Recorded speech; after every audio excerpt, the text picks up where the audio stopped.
Alright, so yung ano natin, yung ultramagnetic LRL locator is nakabit na yung mga component natin mga ka-TH. Ayan. Sobrang ano to. Lahat po ng mga connection connection talaga to is a frequency megahertz. This is only for gold mga ka-TH. Frequency talaga yan. Yan, frequency talaga yan. Oo. Siyempre,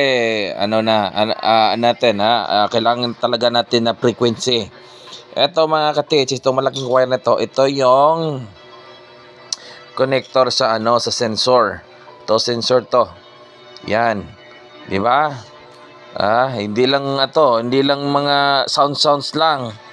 Dapat may talaga, may sensor talaga konektado sa sensor kasi paano maghigop ng elements niyan kung walang sensor. So ito, konektado yan. Connector, sensor yan. Yan. Kulang pa. Dito yung ilalagay natin sensor kasi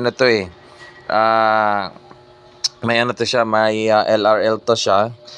Locator o ganon. Tapos dito natin ilalagay yung connection niya para sa sensor para at least tatakbo sa sa locator. Alright, so dito yung antenna, isang antenna para sa high booster. Siyempre kailangan natin ng high booster kasi may mga load na malalalim para kayang abutin ng ating locator at saka yung malayong distance. So kailangan talaga may antenna.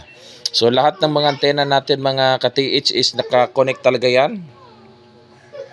Yan, naka-connect talaga yung antenna natin hindi to putyo-putyo. Yan. Naka-connect talaga yan. So i-on natin. So ano lang to, walang blink-blink to. Hindi ko na ginawa ng blink-blink. So, diretsuhan tayo mga ka-TH. Pang sure ball. Sa ito, pang high booster. Kanyari pag malalim yung mga deposit natin, kailangan natin i-high booster. Yan. Yan. High booster. Kailangan talagang high booster para ma-triple yung signal pang long range and saka pang triple din yung signal para sa pang underground. Yan. So kailangan talaga yung high booster para lalong lalakas yung locator. Ito yung natin. Ito yung battery indicator natin. Yan. Saka may clip na siya sa likod. Yan, may clip na siya. Pwede natin ilagay sa gilid. Tapos ito types of gold. Yan. Yun, explain ko na yan dati. Ito yung dyan yan. Pag dito mo nilagay yung sa 0 is gold dust po ang maano yan, gold dust. Pero pag dito mo siya ilalagay sa number 5 is necklace po yan, necklace. Sa mga maninipis na mga necklace. Dito sa dito nga parting bahin is ito yung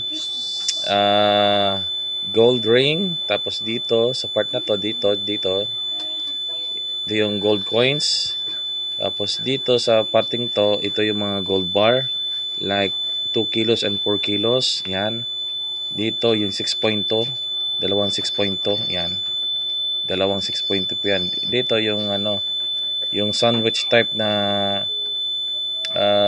gold bar, yung nasa mga closed tunnel, yung mga bunker. Yan. Yung iba, the rest is mga natural nuggets na, yung malalaking nuggets na. Sobrang laki, sing laki ng mga bato ng mga malalaking bato. Yan. So dito lang po yung mga barita. Yan diyan. Diyan lang po ilalagay yung barita. Yes, kasi mag-iiba yung niyan. Mag-iiba yung frequency wave niya.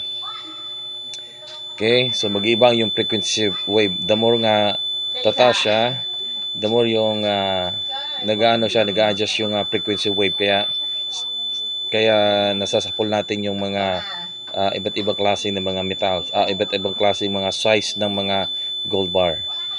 Oo. So ito yung adjustable ng frequency wave niya. Yung frequency wave is ganon. Ayan yung pag once na inalagay mo siya patungo sa gold bar, syempre mag-a-adjust yung frequency wave. Mag-a-adjust yan. Susukat yan sa mga gold bar.